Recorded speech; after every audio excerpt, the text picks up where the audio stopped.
ದೊಡ್ಡದಾಗುವುದಕ್ಕೂ ಒಂದು ಮಿತಿ ಇದೆ, ಸಣ್ಣದಾಗುವುದಕ್ಕೂ ಒಂದು ಮಿತಿ ಇದೆ. ನೀನು ನಮ್ಮನ್ನು ಬೆಚ್ಚಿ ಬೀಳಿಸುವುದಕ್ಕೆ ಹೇಳಿದ್ದೌದಾದರೂ ನಮ್ಮ ಅಂತರಂಗದ ಜ್ಞಾನದ ಕಣ್ಣುಗಳು ಅದರಿಂದ ಬಿಚ್ಚಿ ನಿನ್ನನ್ನು ನೇರವಾಗುವುದನ್ನು ನಮಗೆ ತೋರಿಸಿಕೊಡು.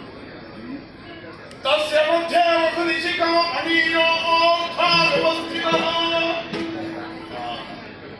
ನಮ್ಮೊಳಗೆ ಧಾನ್ಯದ ಕಾಳಿನ ಮನೆಯಂತೆ ಜೀವವಾಗಿರುವುದು ಈಗ ಶಂಕರಕರ ಗದಾಪುರ್ಬುಧಾರಾಗಿ ನಮ್ಮ ಸಮ್ಮುಖದಲ್ಲಿ ಭೂವ್ಯೋಮ ಪಾತಾಳವನ್ನು ಆವರಿಸಿ ನಿಂತಿರುವ ವಿಶ್ವ ವಿರಾಟ್ ಸ್ವರೂಪನೇ.